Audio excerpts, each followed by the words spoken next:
Austin looked at Neil. The plan is for Greg to drop you off at a state facility in Lower Nevada on his way to Arizona. Oh, and you're gonna love this. Neil half smiled. What?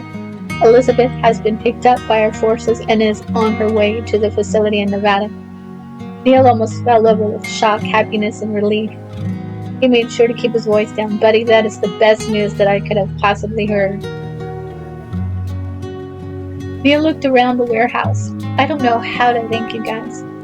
Austin answered, you can thank us by staying alive, helping us to stop this monster, and bringing up that baby of yours. I'll do whatever I can. I think that we are going to name our baby Austin Philip. You guys are the best. It's a boy? Philip asked. Philip Austin sounds nice too, you know, Philip joked. It's a girl, but I'm sure neither she nor Elizabeth will mind. Neil winked and smiled at Philip, alphabetical order man. You'll have a lot of work to do for KI when you get to Nevada. Try to get some rest on the way if you can, Austin said. Neil looked confused. You mentioned KI a few minutes ago too. Who is KI? Philip and Austin laughed. Austin spoke first. It's the name of our elite group. It's an acronym, KAIA. Kicking ass in America. Austin smiled brightly. Neil chuckled. That's great. Who thought of that? Austin smiled. Who do you think? Austin tapped his finger on his own chest and grinned ear to ear. Greg walked up and looked at Neil. We need to get you in the crate. Here's a bottle of water. You're going to need it. Just as Neil had walked a few feet away, he heard Austin say his name. Hey, Neil. Neil turned around and looked at Austin. Yeah? Austin grinned. Toughen up, Buttercup. Neil shook his head and smiled. Thanks, I needed that. He followed Greg to the back of the truck. Austin had brought back both good and tough memories of being in the SMU Academy. Every time Neil had a hard time with anything or was about to give up, Austin would say, Toughen up, Buttercup. Neil smiled and took a deep breath. He was lucky to have a friend like him. Neil was surprised how much hotter and stuffier it got in the back of the truck once the door was pulled shut. He closed his eyes and tried to take slow, calm breaths. He was not claustrophobic, but he liked to breathe, and thoughts of suffocating in the hot, stale air while riding through the desert started infiltrating his mind. Neil held his breath a few moments and then leaned forward and rested his head against the front of the crate. He positioned his mount near one of the small openings between the slats of the crate and did his best to remain calm and to breathe the air that had filtered into the truck when the door had been opened for inspection and through the open vent.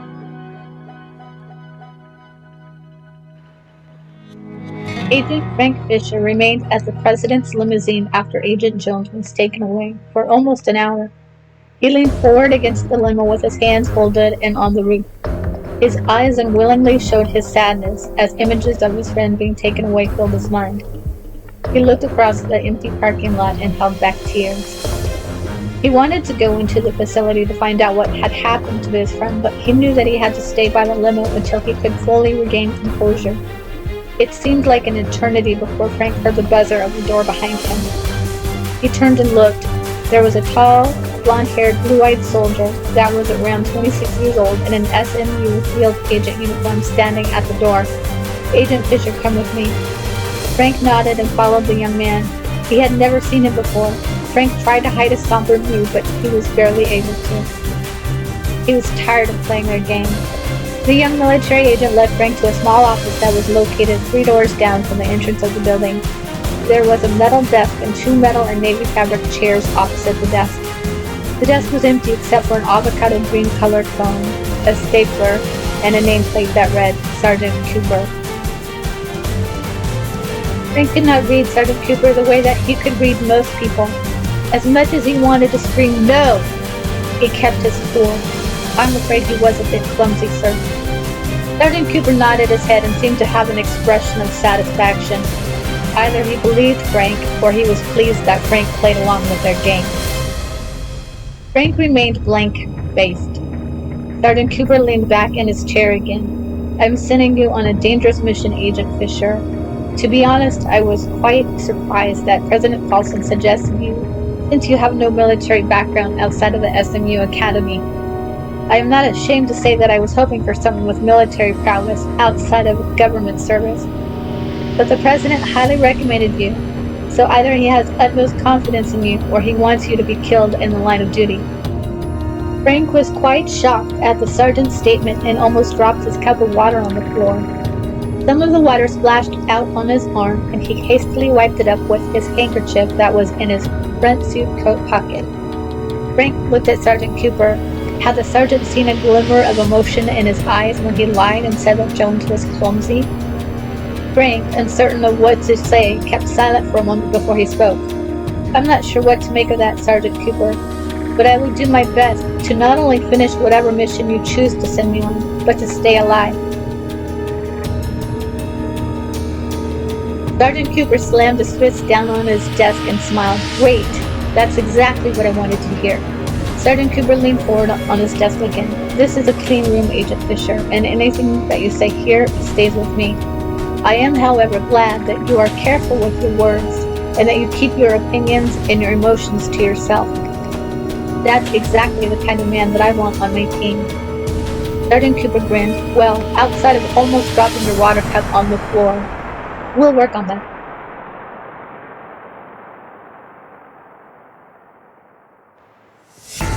After Corporal Faith took Special Agent Frank Fisher to pick up his uniform, he was brought to his room.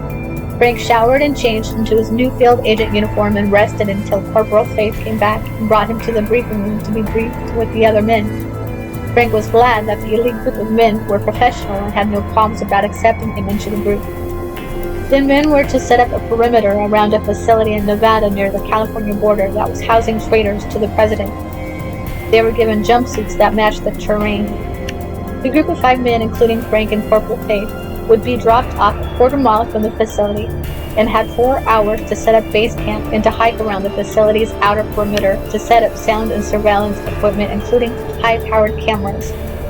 Frank was more excited than nervous about his first mission. He wondered if there were more to it than what they were briefed on. It did not sound too dangerous if they did not get caught. The men were excused from briefing and told to show up at the tarmac on top of the building at 1900 hours to leave for the mission. Technicians would load the helicopter with the supplies and the equipment. When briefing was over, Frank received some light training from Corporal Faith in the gym and then went back to his quarters and sat down on his bed. He thought about Neil and wondered what happened to Elizabeth. He had never broken a promise to anyone, especially to a close friend like Neil. It hurt him deeply that he could not keep his promise to contact someone to help Elizabeth to escape. Frank rested his head in his hands for a few minutes before he heard a knock on his door. He stood up. The door was unlocked, so he just shouted, "Come in!" The door slowly opened. It was Lieutenant Austin Miller. Frank was not the saluting kind, and even though it had been recently confirmed that saluting was no longer necessary, this man's persona was so strong that Frank found himself saluting him. "At ease, soldier," Austin smiled. Frank laughed at himself and relaxed. "Anyone else in here with you?" Austin asked. Frank looked around the room, which was obviously empty, and held his hands up in a gesture. "There doesn't appear to be." Austin looked at Frank and smiled and shook his head. "Amateurs."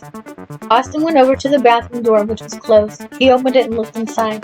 He walked over to the shower and made sure that it was empty. Frank followed Austin, but stopped at the bathroom door and watched with amusement. He saw that Austin had a rectangular scanner with him and was pointing it at the ceiling, the vents, the walls, under the bathroom sink, in the bathroom medicine cabinet, and on the floor. Austin noticed that Frank was watching him. He held the scanner up to Frank and scanned him. "This baby can pick up bugs from 50 feet away, but quite take any chances," he grinned. Frank's look of amusement disappeared quickly. "Is this part of the initiation process to be a field agent?" Austin took out a small 2-inch long by 1-inch wide black object. Frank looked at it. "What is that, a recorder? Is our conversation being recorded?" Frank pointed to the object. Austin held up the object, which had a simple plastic outer casing. He slid a switch to the right. "This, my man, is not a recorder. This is a state-of-the-art scrambler. I will explain in a few minutes." Frank looked at it and then at Austin. "I don't hear anything." "That's a good thing," Austin smiled and set the scrambler on the floor in the center of the room. Frank looked at the scrambler for a few minutes before he turned his attention back to Austin. Austin gave Frank a sidelong glance as he scanned the rest of Frank's quarters from the ceiling to the floor and every piece of furniture. Once he had finished, he looked at Frank directly. "Welcome to the team. I see that your uniform has a special ops insignia. Congratulations. How did you get such a prestigious promotion when you just joined us today?" Frank was hesitant to answer. "You ask a lot of questions, Lieutenant." Frank looked at Austin's name badge again and continued. "Miller. You're as smart as Neil said you are." Frank's countenance dropped. He walked over to the bed and sat down. "What do you know about me?" "Okay, Frank, this room is clean and so are you. So I'm gonna tell you. Neil and I went to the SMU Academy together. I trust his judgment. He said that you were going to make a call to help his wife Elizabeth to escape." Frank stood up and was about to say something when Austin held up his hand. "Before you say anything, I'm letting you know that this is not a trap. Think back, Frank, to your conversations with Neil. I know that you two were quite close. Think about what he said about his friend who was the best barbecue chef in the state. What was his friend's name?" Frank thought for a moment and then got a look of recognition on his face. His jaw dropped and he looked at Austin and smiled. "Austin Miller." "That's right, Austin Miller, the best barbecue expert in the state of California." Austin smiled. "You were even at my house one time." Frank looked at Austin. He started to remember. "You don't have to say anything, Frank. I can tell that you are wondering if this is a setup or a trap to try to get you to tell us what Neil told you." Frank became annoyed. "Neil is dead. He was pushed into an incinerator and you know it." Frank, you lost your cool," Austin said as he circled around Frank and sized him up. Once he was back in front of Frank, he said, "You know the story, Frank. Neil was very clumsy. He was throwing something into the incinerator and fell in." Frank's face was so hot that he felt as though he had been dipped in hot boiling water. He was angry. He was frustrated. He was tired of this game. He turned his back on Austin and walked over to the dresser that was on the opposite wall from the door. Turned around and leaned against it. He folded his arms. "Now what? Off the team because I spoke the truth?" Frank unfolded his arms and put his hands in his pant pockets. "One thing to have to play this game out there in the world.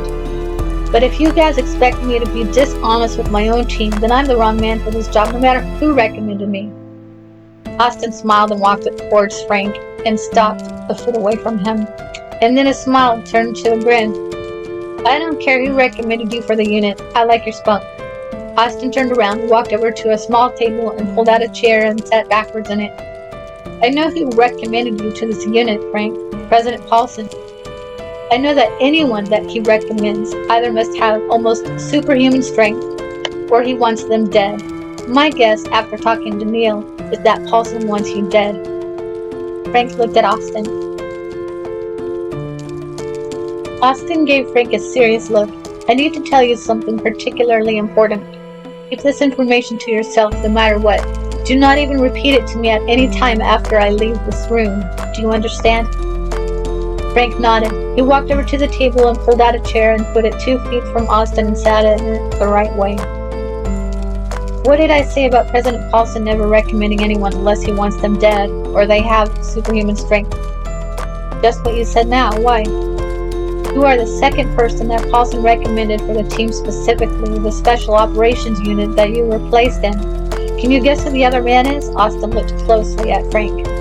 Frank looked shocked for a moment, and then he looked at the floor before looking back at Austin and saying, "Sergeant Cooper?" "Guess again." Austin's smile faded as he waited for Frank's response. "Who is a little too squeaky clean in the unit?" "In my unit, I only met 3 of the men shortly in briefing, but there didn't seem to be anything out of place about them." Suddenly, Frank realized who Austin was talking about. Corporal Fate? Austin slowly nodded his head. "You got it." Frank looked at Austin. "What does this mean exactly? That he is a spy or a mole?" "Worse." "What do you mean?" "Think back to your last 2 conversations with Neil about the coordinates and the governors of 4 states. Frank got a little nervous because he realized that no one could be trusted, and even if Austin had been a close friend to Neil, it did not mean that he would not stab him in the back. Not in this time and place. Frank bit his lip and remained silent. Austin noticed the expression on Frank's face and said, "Relax. You do not have to say anything. I can see what you are thinking. Can I really be trusted?" "Don't talk. Just listen, Frank." Frank kept his gaze at the army green colored carpet. "I'm listening." Our wonderful Corporal Faith is an android. Frank looked up so quickly at Austin that he almost gave himself a whiplash. The sad thing is the kid probably doesn't even know it. They are programmed that way, some of them, so that if they are ever captured, they only have recollection of their role, not what they really are. Frank looked at Austin and spoke slowly as he processed the information. Why would he place an android in our unit? Well, knowing Paulson to spy, because Paulson trusts no one, not even his own team. How do you know Corporal Faith is an android? The guys and I figured it out the first week. They gave him a little too much superhuman strength. If Corporal Faith has no knowledge that he is an android, how can he get information back to the president? Through his memory banks, he can be accessed at any time without his knowledge. His conversations and observations can be downloaded completely, where they can search for keywords and download any details that have to do with it, what they are looking for, such as anything to do with President Paulson. Frank nodded. He looked over at the scrambler. Now will you tell me what the scrambler is for, since there obviously weren't any wires around? Austin smiled. Of course, it emits a high-frequency signal that only androids can hear. They cannot quite detect what it is, or even the location where it is coming from. It shuts down their ability to hear anything around them except for the high-pitched sound. Just in case Corporal Faith is anywhere near here, androids can hear a whisper up to 50 feet away. Frank looked pleased. I'd like to use that on President Paulson, he laughed. Austin looked at Frank. We already have. Frank looked at Austin closely as though a bomb was about to drop. And? President Paulson is a fully functioning android. Frank stood up and walked in the circle while talking. You're kidding me. I mean, I had my suspicions, but to actually hear about this information as a verified fact is unnerving. Frank stopped walking and looked at Austin. Who tested him with the scrambler? Sergeant Cooper. He's a brave man. Austin nodded. He sure is. Then Paulson didn't figure it out? Not so far that we know of. Who else knows about this? The whole Special Ops team minus Corporal Faith, of course. Frank rubbed his temples and ran his hands through his hair. This is huge. Of course, the team never talks about it. We managed to have 3 secret meetings without Corporal Faith a week after he arrived. We passed him off as special training, and we sent the good old Corporal on a wild goose chase. My idea to give him the wrong map. No one was the wiser about it, including Faith, but we don't take any chances. Frank sat down in the chair again. What can be done? Austin smiled. A lot is being done. A few of us formed a special group called KEA. KEA? Frank asked. Never heard of them. Austin smiled. You will. KEA stands for Kicking Ass in America, Austin said proudly. Frank chuckled. I like it. Well, you're going to like what I have to tell you next even better. You'd better stay seated. Frank looked at Austin. Austin took a deep breath and looked into Frank's eyes. You were wrong about Neil being pushed into the incinerator. Frank looked sad. Please don't tell me it was suicide. No. No. Frank, take a deep breath. Me and a few guys helped Neil to escape. Frank stood up and immediately sat down again. What? Me and a friend came to get Neil earlier, remember? You were standing next to Neil by Paulson's limo. I can't believe it. I'm speechless. I'm so happy. Frank stood up and then sat down again. He looked confused. I looked right at you. How could I not recall that you were one of the men that came to get Neil when you came here? Or not remember that I had met you before and had even been to your house? I'm usually great with faces. Frank rubbed his forehead. My guess, Frank, is from the trauma that you suffered in learning of your friend's so-called violent end. Frank rubbed his upper lip. I guess that could happen. Frank looked at Austin again, trying to remember. I'm drawing a blank. You only looked at us for a moment and then turned back towards the limo. My guess is to hide your emotions. How were you able to help him escape? A friend of mine who was in our unit, Jerome Sanchez, used to be a special effects guy for the movies. He specialized in horror movies. He made up a dummy that looked like Neil. Frank's look of shock turned to a smile and then to a frown. What about his wife, Elizabeth? I had promised Neil that I would contact someone to help her escape. That was done before Neil even left. There are good guys and ears all around this facility, Special Agent Frank Fisher. Frank nodded in relief. Where was he taken? He was driven to a safe facility in Nevada, close to the Nevada-California border. Frank got a sick look on his face. That's where our special ops assignment is, at a facility in Nevada near the Nevada-California border. I know for a fact no one leaked this, or several of us would already be dead. Austin took a breath. What are the odds, though, that it's the same facility that Neil is in? I'd say fairly good. I will get word out to them to warn them, and to let them know that outside of Corporal Faith, the rest of the troop are friendlies. Austin rubbed his left wrist. What time are you guys leaving? We're leaving tonight at 1900 and return in several days. Is your mission to attack? Austin asked gingerly, knowing that special ops agents never divulged their missions, but since Frank already did, he pushed a little harder. They were basically on the same team. Austin thought that Frank would be a good candidate for KO. We are to set up a surveillance perimeter, video and audio. Austin smiled. That's good. That means that they suspect that something is going on at the facility, but they are not certain. Otherwise, it would be an infiltration. That gives us a little more time. Austin smiled, and it actually gives us some surprisingly good leverage. He looked at his watch. I've got to set some things up. Austin stood up. Remember this, Corporal Faith is a highly trained and dangerous android. You may believe that he is one of us, but he can be accessed from anywhere at any time and put on kill mode. That means his team and anyone else around. I will remember that. Frank spoke as he absent-mindedly nodded. I'm surprised you guys haven't set up a friendly little accident for Corporal Faith. Austin smiled. Nah, we like the guy. And once this is all over, we can reprogram him any way we would like, including his kill mode. Frank chuckled. If anyone asked Frank, we had a friendly little conversation about sports while I was here welcoming you. Got it. Austin picked up the scrambler and headed toward the door. He turned and looked at Frank, who had walked up behind him, and said, Stay safe out there tonight, Frank, and over the next several days. Frank nodded. Thank you. Austin smiled one last time at Frank. Do you have any questions before I shut this thing off? Austin held up the scrambler.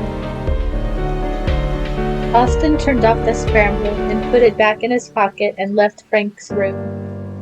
Frank sat on his bed and cried. He was so grateful that Neil and Elizabeth were safe.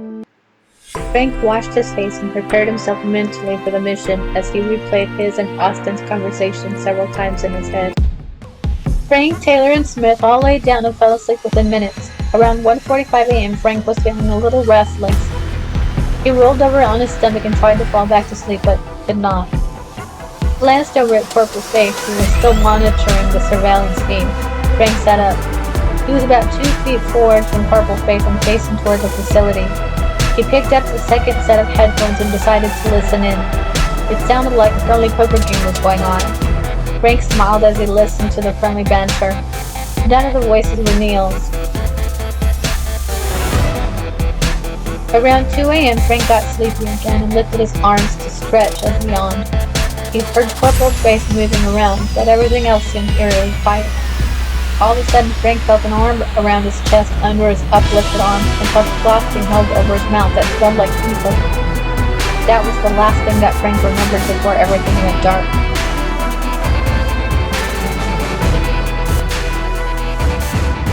Special Agent Frank Fisher started to come to within 10 minutes after the chloroform had been used to knock him out. He never imagined that his unit would have been blindsided. Before he opened his eyes, he thought back to being grabbed. He remembered looking at Corporal Faith and listening to the surveillance feed, and everything seemed fine. Frank remembered hearing Corporal Faith move around just before he was grabbed. In a sense of panic, wondering if it could have been part of Paulson's plan to have him terminated in the desert, Frank opened his eyes and attempted to sit up quickly. Frank felt a searing pain in his wrist and shoulders and cried out in pain. The room was dark. Frank felt disoriented. Could Corporal Faith have done this to him? Frank almost panicked as he realized that his hands and feet were tied to something. Frank took a few slow breaths and calmed his mind. His eyes were starting to adjust. There was a small light on across the room. Frank suddenly realized that someone was walking towards him. He struggled to try to free himself from his bonds. Neil looked at Frank. I want you to meet Austin's brother. Frank nodded without really registering what Neil had said. The men waited for Claire to return. Frank looked at her. Claire had such a beautiful, soft, and easygoing way about her. Frank took his eyes off Claire long enough to look at Neil. Frank suddenly realized what Neil had said. What do you mean, Austin's brother? While Claire was tending to several rope abrasions on Frank's wrist, Neil explained.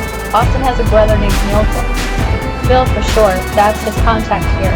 Frank smiled. That's terrific. We have a lot to talk about later, Neil. Neil smiled. Yes, we do. He looked at Claire. By the way, let me formally introduce you to Claire Sandy. She can absolutely be trusted. She is fully human. She is single and 27 years old. Never married, no kids, and she was in the military. When we had one. Both Claire and Frank blushed. Frank held out his hand for Claire to shake. Hi, I'm Frank Fisher. Good friend, if not best friend, to Neil Jones, who apparently likes to embarrass people. Frank gave Neil a faint look of embarrassment while rolling his eyes. Around 10 a.m., there was a knock on the door of Lieutenant Austin Miller's quarters. He opened the door to find Agent Fields standing there with Sergeant Philip Adams.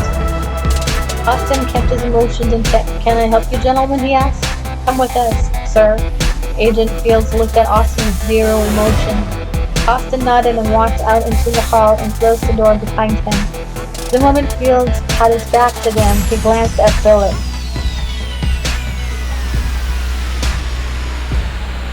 Philip kept his cool but gave Austin a quick warning glance. The two men were brought to a briefing room on the second lower level. Have a seat, gentlemen. Agent Plum will be with you both in a few minutes. Agent Fields led the two men into the small room and then closed the door and waited outside. Austin and Philip looked at each other but dared to say nothing. It was doubtful that this was a clean room, and the men expected that someone was sitting in the next room behind the two-way mirror. It was unusual to be brought to this lower-level briefing room. Had they found out about Agent Neil Jones' rescue? Or the warning to the Nevada facility? Or perhaps they were being held for questioning, or both. Austin and Philip refrained from looking at the two-way mirror and from showing any emotion whatsoever. A few minutes later, Fields opened the door for Agent Plum. Both Austin and Philip stood up. At ease, gentlemen, have a seat. Plum pointed to the dark green cushioned fabric and metal chairs that were around the rectangular dark hardwood table.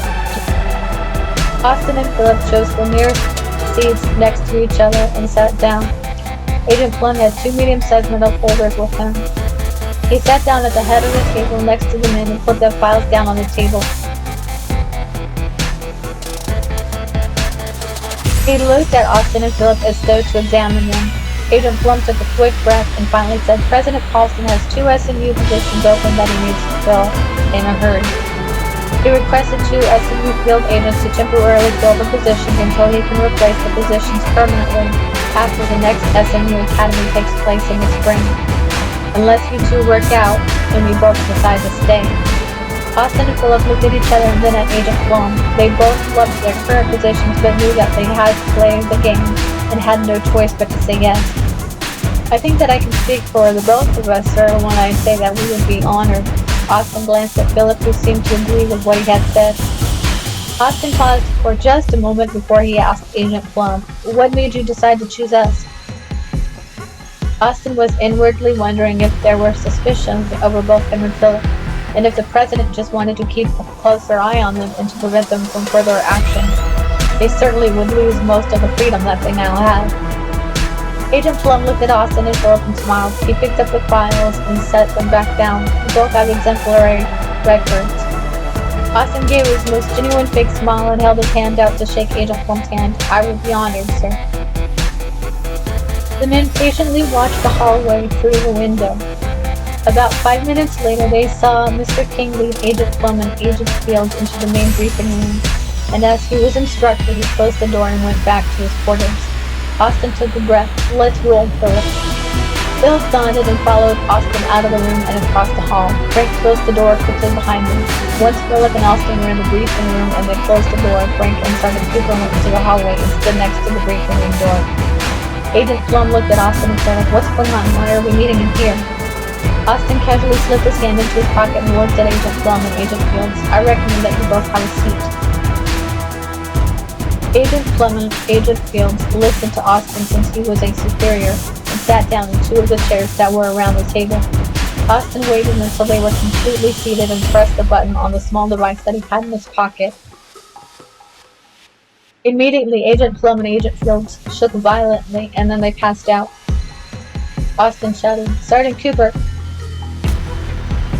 The door opened and Sergeant Cooper came in and closed the door behind him. Frank kept watch in the hallway. "Sergeant Cooper and Agent Adams, please take these two to the infirmary as we discussed.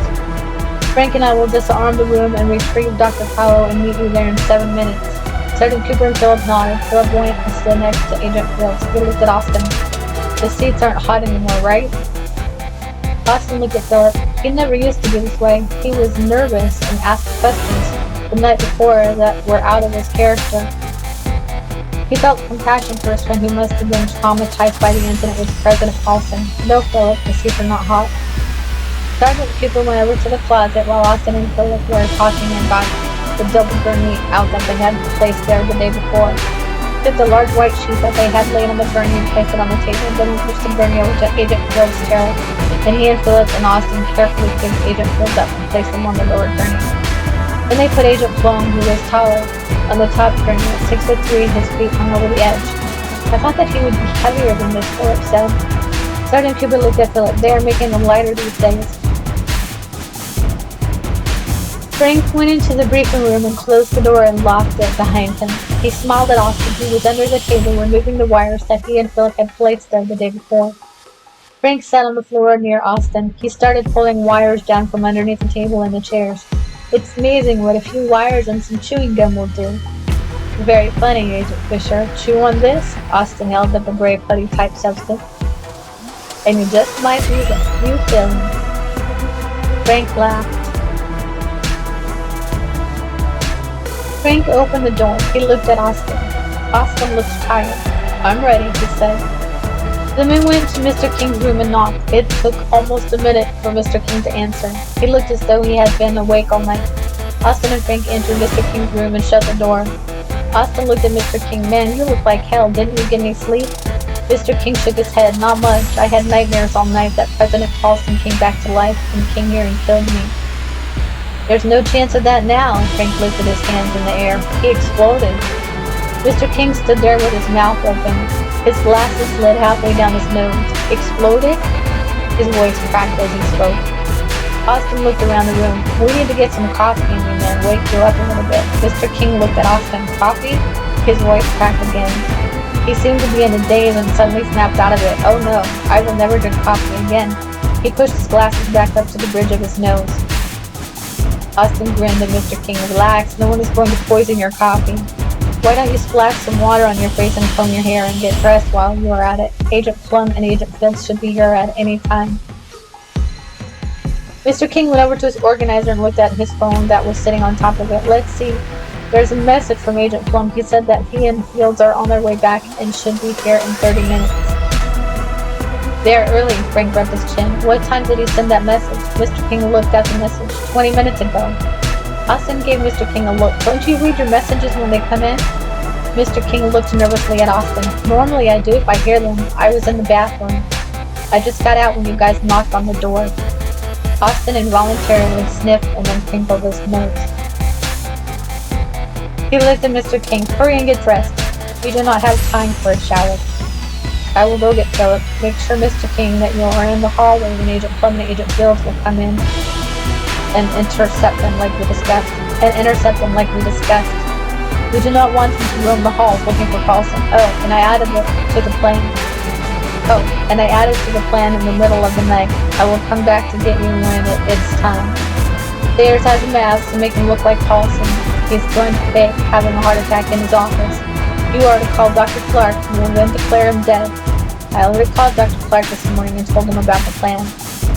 "Oh," added Frank, "and don't freak out when you see Sayers.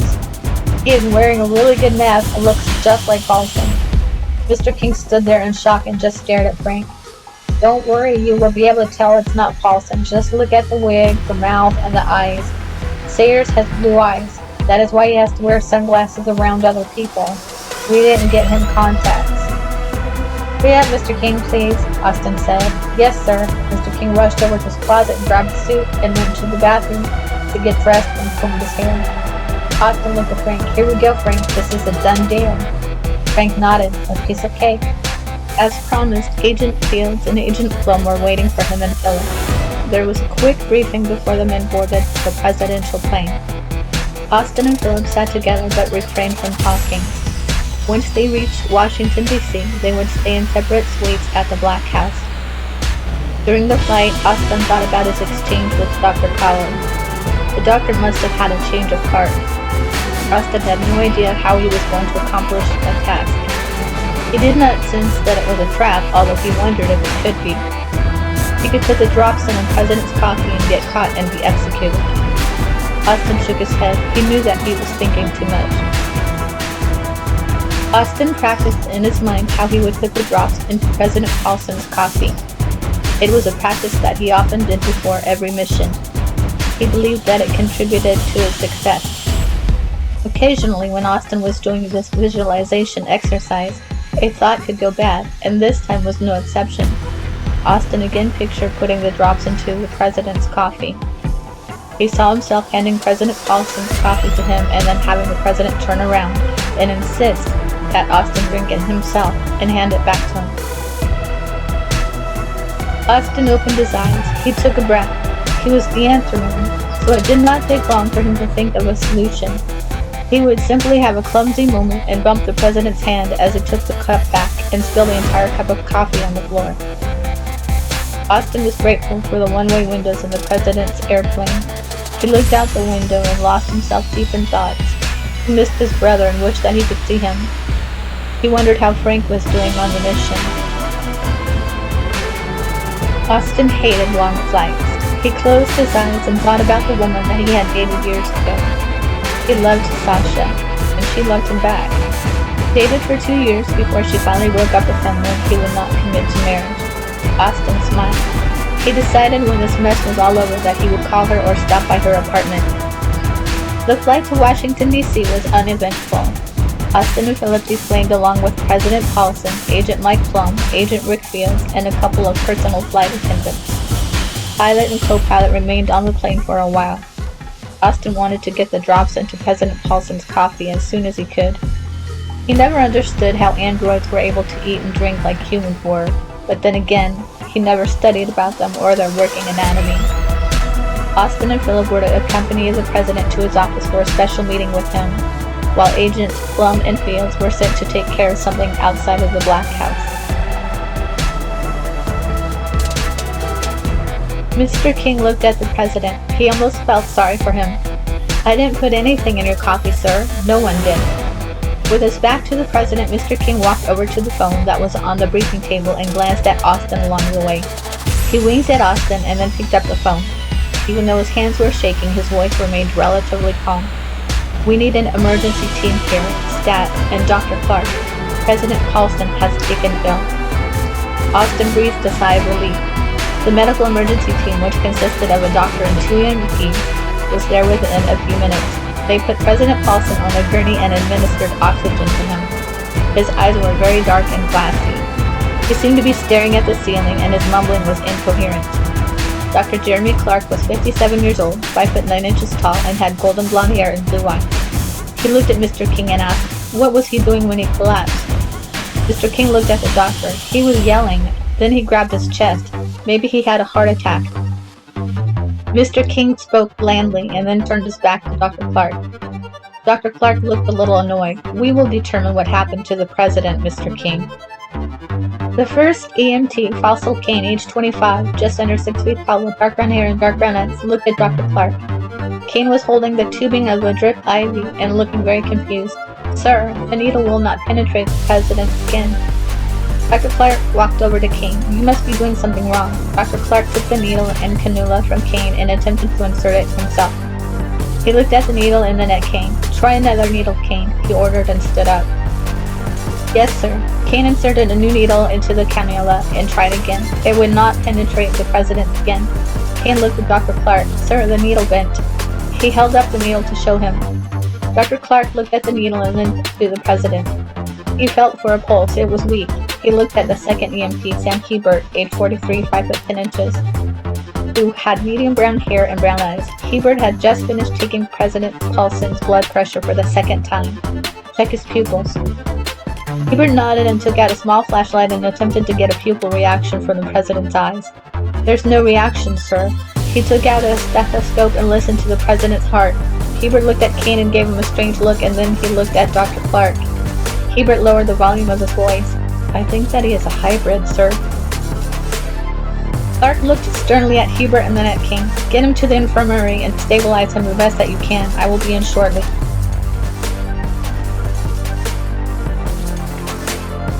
Mr. King looked at Austin. Well, we are in luck there. I heard Agent Fields say that they will be gone until midday tomorrow. Austin smiled. Perfect. That gives us ample time to put my plan into effect. Philip smiled at Austin. Your plan? Austin flashed Philip a quick smile and leaned into the group, who were all seated at the table. Here's what we'll do. Austin briefly told him of his plan. Everyone nodded their heads as Austin spoke. Austin finished by saying, Is everyone with me? Everyone agreed, including Dr. Clark. I will go check on Paulson and inform Hebert and Kane to not say anything about this. They are typically pretty good about that, and will not say anything anyway, but just to be safe. This is quite a big deal. Dr. Clark left the president's office and went directly to the infirmary.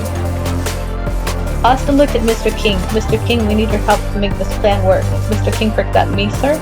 Yes, you have a very important role. When Agents Plum and Fields return tomorrow, I want you to tell them that the president wants to see them right away in the main briefing room down the hall.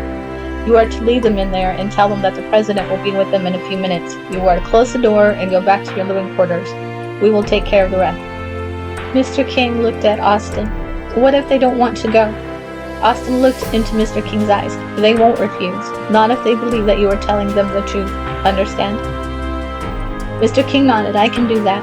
Mr. King adjusted his glasses and stood up. If you need anything else, I will be in my quarters, so please do not hesitate to let me know. Austin stood up. We will. Mr. King left and went to his quarters and did his best to relax and to go to sleep. Austin picked up the phone again and, using line 3, contacted the man that would help to lead the United States through this crisis. When Austin got off the phone, Philip looked at him and said, We'd better get ready for our guests. Austin nodded and then went down the hall to the main briefing room after making a brief stop in the supply cabinet. About a half an hour before landing, Sergeant Cooper explained a few more details to Dr. Powell.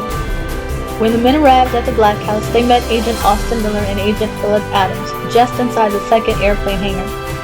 Austin and Philip escorted Dr. Powell, Frank, Jerome LaCosta, and Sergeant Cooper to the GUV, and Philip drove them to the back entrance of the Black House. For once, Austin was glad that President Paulson did not have any military around, but only a few SMU agents that never asked anyone any questions. Austin inwardly laughed. President Paulson's decision to expunge the military were contributing to his demise. The group passed by 2 SMU agents at the back entrance without any problems.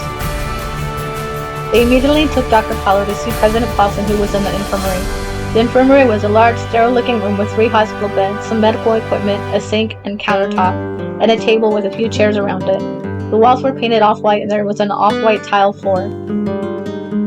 Dr. Clark was the only person in the infirmary, with President Paulson. Dr. Powell looked at Dr. Clark. Have there been any changes? Has he become alert at all? Dr. Powell asked. Dr. Clark looked at Dr. Powell, whom he recognized from a couple previous visits, and shook his head. His pulse is still about the same. Dr. Powell opened his bag and took a small instrument out. The pulse is not real. It is the programming. If the unit malfunctions or becomes damaged in any way, the brain sector that controls the pulse and heart rate adjusts accordingly. The heart is a machine, there is no blood, and the heartbeat is mechanical. Dr. Powell held up the small instrument next to President Paulson's head while everyone in the room watched silently. Dr. Powell looked at Dr. Clark. Why don't you take a break and come back in 2 hours? I will take over from here. Dr. Clark nodded. He wanted to stay and watch, but looking at the group of agents, he realized that they did not trust him completely. Thank you, Dr. Powell, I will. Dr. Clark went to his quarters and picked up a book. It was going to be a long night. Dr. Powell watched the screen until it stopped loading. He took his finger and pointed it at the lower right portion of the screen. And this, gentlemen, is the fingerprint of President Paulson's creator. Sergeant Cooper leaned in. I assumed that President Paulson was an android that went rogue and ran for president on his own to take over the United States, kill off the American people, and replace them with androids. Dr. Paolo looked at Sergeant Cooper. Yes, Sergeant Cooper, that's exactly it. He looked at the rest of the men. That is why I decided that something must be done.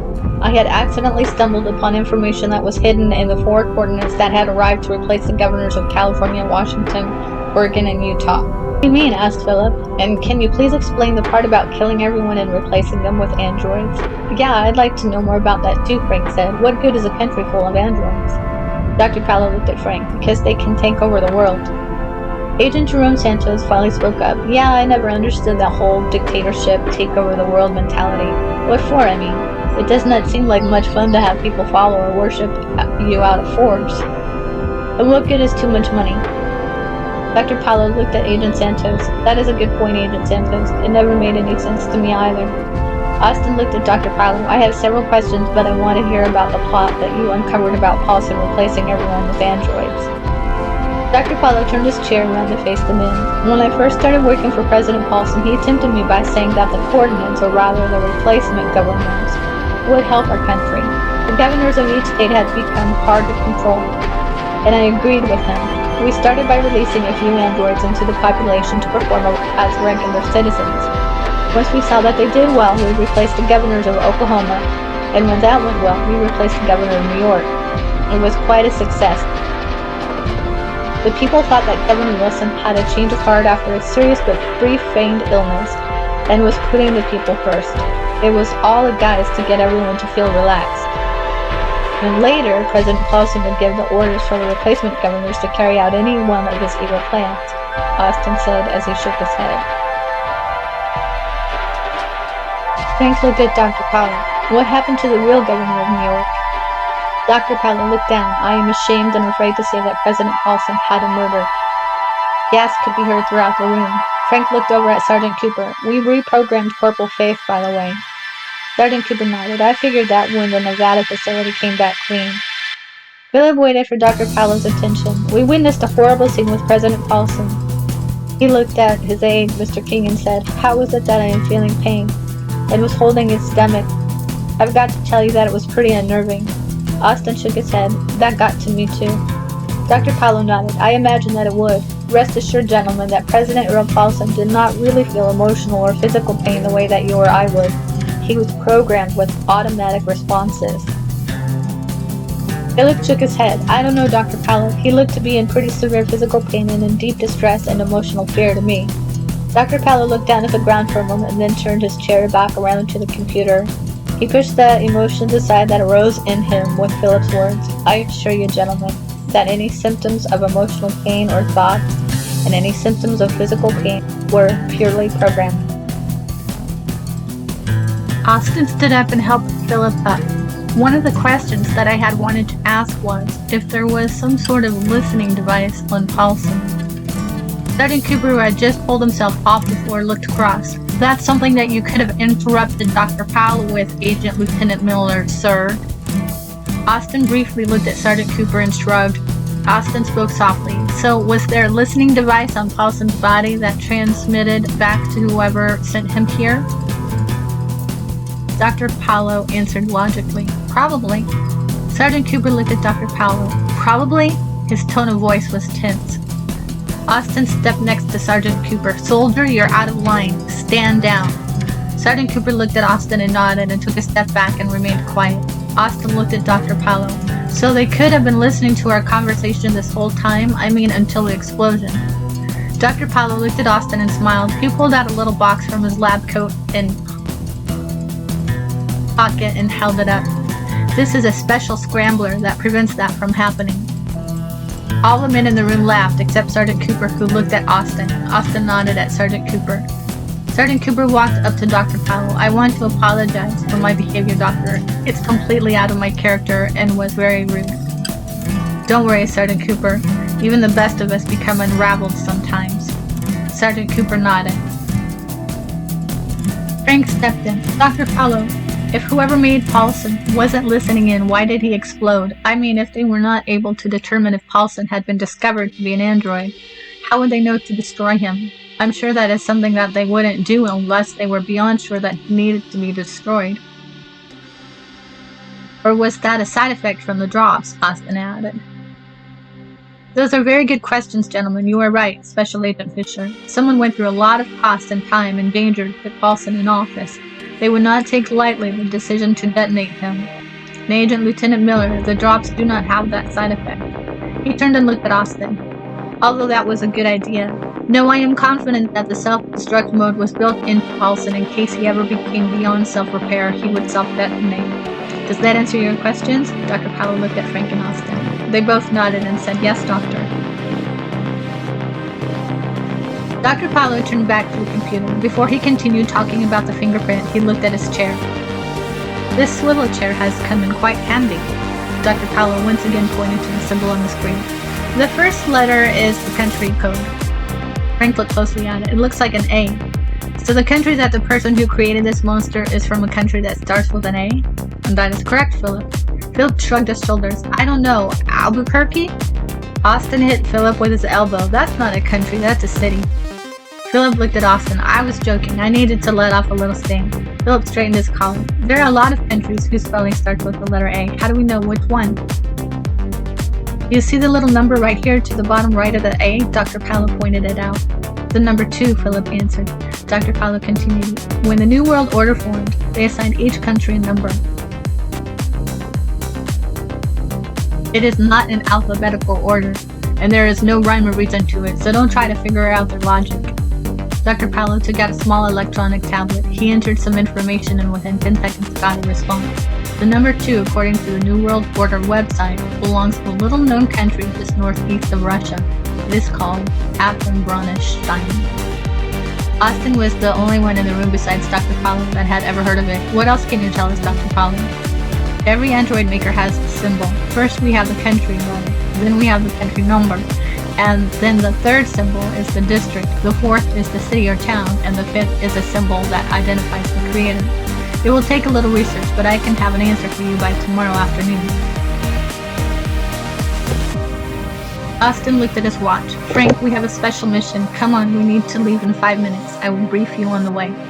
Austin looked at Dr. Powell, Dr. Clark, and the rest of the SMU agents. I will see you gentlemen tomorrow morning. I suggest that everyone get some sleep. We have a big day tomorrow. Everyone nodded. Oh, Austin, I almost forgot. Agent Acosta took out a small paper bag from his jacket pocket and handed it to Austin. Austin rolled his eyes and made a face. He took the bag and put it in his own jacket pocket. Thanks, Acosta. Frank was busy looking at Dr. Paulo. Austin tapped Frank on the arm. We need to go. Frank nodded and left with Austin.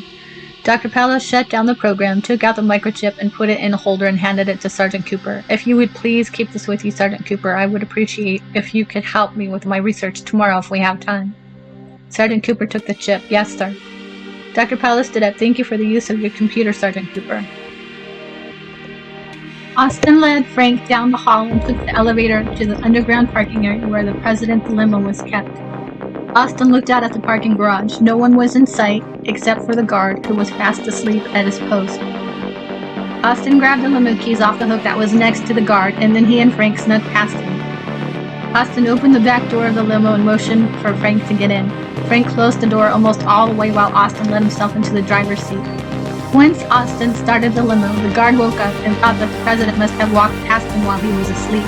He jumped up out of his chair and stood up so quickly that he knocked the chair over.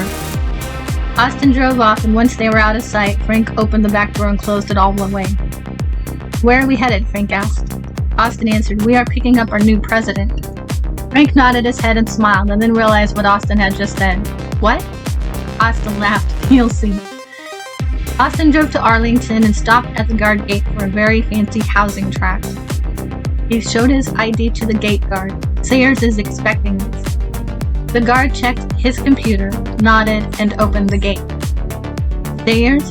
Frank sat up straight. Wow. Austin nodded. Yep. Austin drove to Sayers' house and waited in the driveway. A few minutes later, a man in his 70s with white hair and blue eyes looked out of the front window and saw the limousine. A moment later, he left the house and walked over to the limo. Austin got out of the car and opened the back door for President Sayers. This way, Mr. President. Austin looked at President Sayers. He was as impressive up close as people said that he was. Frank smiled at Sayers as soon as Austin closed the door and got back into the driver's seat and started driving. Mr. President, it is good to meet you, sir. I wish that it could have been under better circumstances. Sayers looked at Frank. I don't know. I think that the end of the rule of an evil dictator are rather good circumstances. Frank felt embarrassed. He was impressed with Sayers and grinned. Yes, sir. When you put it that way, they are rather good circumstances. Sayers shook Frank's hand firmly. It's very good to meet you and have you on board, Special Agent Fisher. Agent Lieutenant Miller told me a lot about you. Frank looked at Austin, who glanced at him in the rearview mirror. Austin smiled. All true, too. Frank, there is a mask in the paper bag that I handed you. Please give it to President Sayers. Frank looked confused for a moment and then realized what Austin was talking about.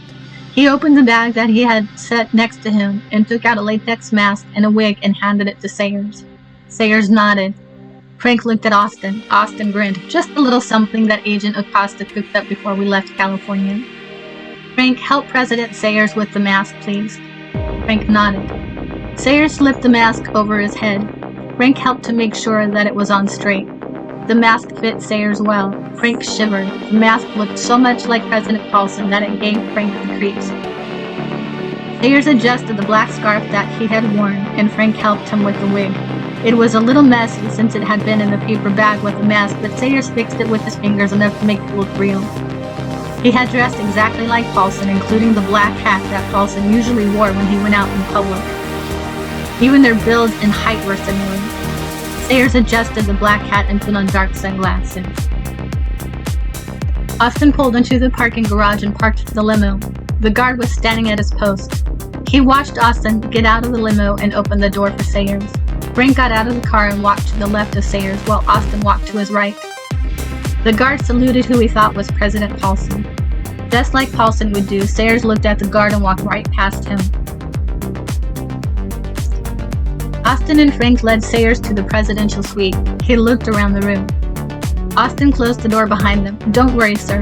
This room was thoroughly cleaned this afternoon, and fresh sheets, blankets, and a fresh bedspread were also put on the bed, as well as new pillows. The bathroom and shower were thoroughly cleaned as well. Not that Paulson ever showered, Frank thought to himself. Sayers nodded. Austin smiled at Sayers. We'll see you in the morning, sir. Thank you for serving our country once again. Sayers nodded and smiled. My pleasure, Agent Miller. Frank smiled at Sayers. Glad to have you here, sir. Sleep well. You too, Agent Fisher. Austin and Frank left President Sayers, and then Austin showed Frank to his quarters, which were right next to his. Good night, Frank. Sleep well. See you in the morning at 7 a.m. Good night, Austin. Hey, are we supposed to call him President or Interim President? Austin looked at Frank. I believe the correct term is Interim President, but I'm not going to call him that to his face. Are you? Frank shook his head. No. There you go. Good night, Frank. See you in the morning. Frank nodded and went into his room and laid on the bed and fell asleep. Austin went to his quarters and went over the next day's plans, and then went to bed. He tossed and turned for a little while before he was finally able to fall asleep. Austin spoke up. Agent Fields is starting to come to. Dr. Paulo looked at Frank. Agent Fisher, please help me to untie Agent Fields. Agent Fields opened his eyes and looked at Frank and Dr. Paulo, who were just finishing untying him. What happened? Why was I in restraints? Dr. Paulo calmly stated, we didn't want you to fall off the table while you were out. You and Agent Plum were in a horrible accident. Agent Lieutenant Miller saved your lives. Austin looked at Dr. Paulo and then took a step towards Agent Fields. Agent Fields looked at Frank and then at Dr. Paulo. He tried to sit up. The last thing that I remember, Agent Plum and I were in the briefing room. Agent Fields suddenly looked wide-eyed. Is Agent Plum okay? Lay back down, Agent Fields. You need rest. Agent Plum will be fine. He got a little more of a shock than you did. Dr. Paulo adjusted the pillow that was under Agent Fields' head. Agent Fields was still somewhat out of it. A shock? What happened? Dr. Paulo looked convincingly at Agent Fields. Somebody booby-trapped the briefing room. If Agent Miller had not acted so quickly and found the transmitter, you and Agent Plum would have been killed. Agent Fields looked over at Austin. Thank you, Austin. Austin simply nodded his head and then turned and walked away for a moment to compose himself. He was not sure why he had to stifle a laugh. He could not believe what a smooth operator Dr. Paulo was. He would have to fill Philip in, since he had been in the briefing room earlier as well. Austin took a moment and then went back and stood next to Frank. He and Sergeant Cooper had no trouble with Dr. Paulo's half-made-up story. Dr. Paulo was checking Agent Fields' pulse again. Austin looked at the expression on Frank's face and had to excuse himself again. He went over to a water cooler that was across the room and got a drink of water. I want you to rest in your quarters, Agent Fields. There was no damage to your nervous system due to the shock. I want you to get plenty of rest and drink plenty of fluids. Dr. Paulo looked at Sergeant Cooper. Would you please get that wheelchair and bring it over here? Dr. Paulo pointed to a wheelchair that was near the water cooler where Austin was standing. Sergeant Cooper nodded. He walked across the room and got the wheelchair. He looked at Austin. Sergeant Cooper raised his eyebrows and whispered, I'm glad that Dr. Paulo is on our team. Austin turned and looked over his shoulder at Dr. Paulo, who was checking Agent Fields' pupils. Austin held his water cup to drink and looked in Sergeant Cooper's eyes. Is he? Sergeant Cooper nodded and pushed the wheelchair over to Agent Fields, who was sitting up with the aid of Frank and Dr. Paulo. There we go. You may feel a little bit shaky, but that will wear off soon, Dr. Paulo said as he and Frank helped him to get off the examining table and into the wheelchair. Austin was starting to feel a little guilty for laughing as he watched Agent Fields, and a little guilty for hurting him. Sergeant Cooper, would you be so kind as to take Agent Fields to his quarters and stay with him for a couple of hours?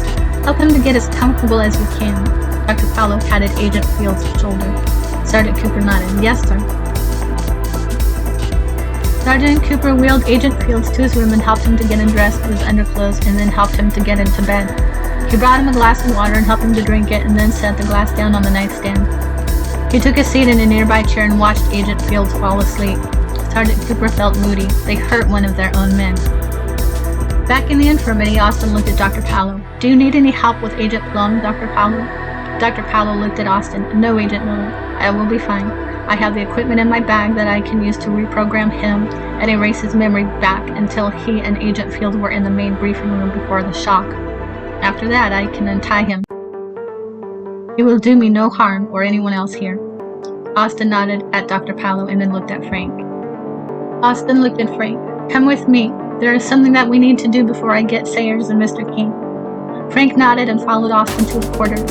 Austin went to his overnight bag and took out a scrambler and held it up. He looked at Frank. I think that I know what is wrong with Philip. Frank looked at the scrambler in Austin's hand. Oh no, don't tell me that he is a hybrid too. Frank shook his head. He liked Agent Adams. Austin looked at Frank. No, but I think that he thinks that he is. Austin walked off, leaving Frank standing there next to the dresser. Frank snapped out of his semi-trance and followed Austin to Philip's quarters. Austin knocked on Philip's door. Philip, it's Austin. I have Frank with me. There was no answer. Austin looked at Frank and then knocked again. Finally, Philip came to the door. He looked at Austin and Frank and went back into his room, leaving the door ajar. Austin had never seen Philip so moody before, not even under the worst of circumstances. Philip stood in the middle of the room with his back turned to Austin and Frank. Austin spoke up. Philip, what's wrong? Have you come for me? Philip asked. Come for you. What did you do? Agent Fisher asked. Austin gave Frank a warning look and quietly said, shh. Austin looked at Philip. What's going on, man? Philip turned around and looked at Austin. I'm a hybrid. Frank looked at Austin, who was grinning ear to ear at Philip. Frank seemed confused that Austin was smiling so big. Frank tapped Austin hard on his shoulder using the back of his hand. Austin looked at Frank and held his finger up to Frank and then looked back at Philip. You think that you are a hybrid, or you know that you are a hybrid. Philip shrugged his shoulders and looked at Austin. I don't know, but what if I am a hybrid and I just don't know it? Look at Corporal Faith. He didn't know. Philip looked down at the floor. So Agent Plum really is a hybrid. Philip sighed. How did you guys explain to them what happened to them? Austin looked at Frank and then at Philip. Agent Plum hasn't had that explained to him yet. I suppose he will be told later. And Agent Fields was told that someone had booby-trapped the briefing room and that I disarmed the transmitter and saved their lives. Philip nodded. Who thought of that story?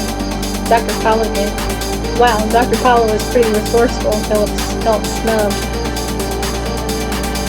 Austin nodded. I knew that we were forgetting something when we planned all this out. I'm glad that Dr. Paulo stepped up to the plate, but I am sorry that he made me the hero and not you. Philip studied Austin's expression. What's wrong, Austin? You have that look on your face that says something is fishy. No, not really. I'm just surprised how easily Dr. Paulo lied. His expressions and mannerisms and voice were 100% believable. I just have a hard time with someone who can lie and not show one inkling of guilt or emotion while doing it, Austin said. Not even a blink or a flinch. Philip nodded. Do you think that he is untrustworthy? Well, Austin leaned forward and rested his elbows on his knees. I think that he should be watched and not trusted completely. After all, he was on the other side. Frank spoke up. I think that Dr. Paolo has just had to hide his feelings for such a long time while working for President Paulson that he has become accustomed to believing what he says. You know, he has a great poker face. Frank looked at Austin. You seem to have a good gut feeling for people, though. Austin nodded. I like what you said, Frank, and I agree with it. My gut feeling is that Dr. Paolo is a decent guy and a great scientist, but we should still do what we are trained to do and never trust him completely, just like we've been taught. Philip looked at the clock on the wall. Is the 1 p.m. press conference to announce Paulson's death still on schedule? Austin led Mr. King to the president's office. I know Frank said something already, but I need to warn you that Sayers is wearing a mask that makes him look like Paulson. So don't freak out on me when I open this door. Mr. King put his hand on his stomach and nodded. Austin opened the door and Mr. King looked over at Sayers sitting behind Paulson's desk and froze. His expression looked as though he was looking at Paulson's ghost. Austin put his hand on Mr. King and pushed him into the president's office. He walked in behind him and closed the door. Mr. King still had his mouth hanging open and was still staring at Sayers. Frank walked by Mr. King and shook his head slightly and said, I told you not to freak out. Austin looked at Frank and then at Mr. King. Yeah, I had told him that too. Austin slapped Mr. King on the back. Come on, Mr. King, snap out of it. It's a mask. He leaned down and whispered in his ear, look at the eyes. Sayers stood up and walked towards Mr. King and held out his hand. Mr. King took a step back and stepped on Austin's foot. Mr. King, glad to see you again. It's me, President Sayers. Mr. King relaxed the moment that he heard Sayers' voice. Mr. President, my apologies. The mask is so realistic. Sayers laughed. I felt a little unnerved when I looked in the mirror the first several times as well. Come have a seat at the conference table. I heard that is where Paulson collapsed. That's as good a place as any to do this. Interim President Sayers went over to the briefing table and sat down at the head of the table. Austin had a flashback with Paulson sitting there and everything that happened afterwards. He shivered. Mr. King looked at Sayers and had the same flashback. Yes, sir. Mr. King sat down next to President Sayers. By the way, Mr. King, you did such a phenomenal job with me and my administration that I would like you to stay on. Sayers smiled.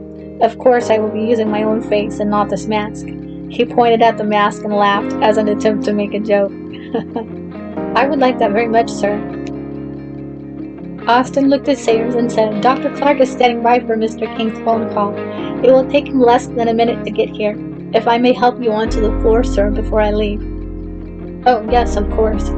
Just in case someone is walking by when he walks in the door, it will make the story more believable if you are on the floor and not sitting in a chair and moving around.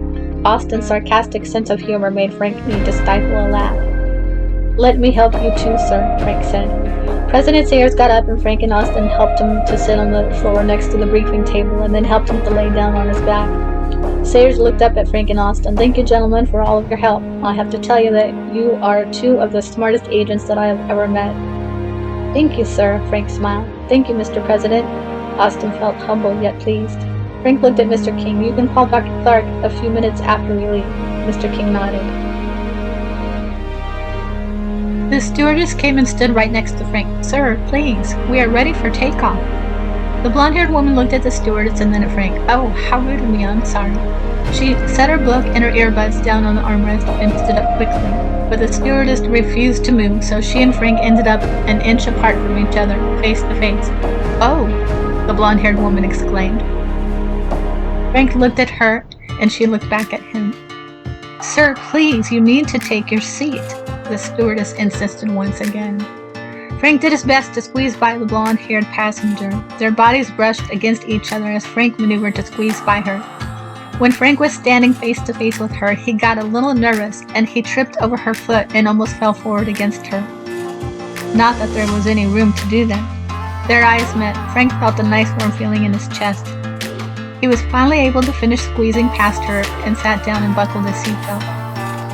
The blonde-haired woman sat back down and rebuckled her seatbelt as well. She looked at Frank and held out her hand. Hi, I'm Pam. Pam Spears.